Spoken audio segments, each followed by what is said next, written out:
দেখেন, শয়তানের অস্তিত্ব বুঝার যে একটা বাস্তব পরীক্ষা আপনাকে দিয়ে দিলাম, যে আসলেই পৃথিবীতে শয়তান আছে, আসলেই আমার এবং আপনার সাথে শয়তান আছে, আসলেই শয়তান আমাকে এবং আপনাকে পথভ্রষ্ট করে, তার একটা বাস্তব উদাহরণ।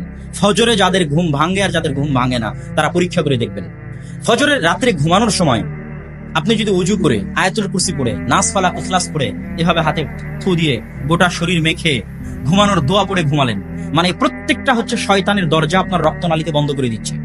প্রত্যেকটা আয়াতুল কুরসি পড়ে নাস ফালাক ইখলাস পড়ে হাতে থুথু দিয়ে গোটা শরীরে মাখলেন, মানে আপনার রক্তনালী শয়তানের জন্য বন্ধ হয়ে গেল।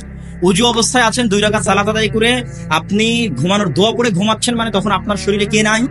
শয়তান নাই। এখন ফজরের সালাতে আপনার জন্য ওঠা সহজ হবে, আপনি পরীক্ষা করবেন। শয়তানের অস্তিত্ব বুঝার জন্য আপনাকে পরীক্ষা দিলাম। আরেকদিন আপনি ওযুও করলেন না, সালাতও আদায় করলেন না, নাস ফালাক ইখলাসও পড়লেন না, আয়াতুল কুরসিও পড়লেন না, ঘুমানোর দোয়া পড়লেন না, মোবাইল চালাতে চালাতে ঘুম চলে গেলেন। আপনার শরীর কার কন্ট্রোলে? শয়তানের। পরীক্ষা করে দেখুন।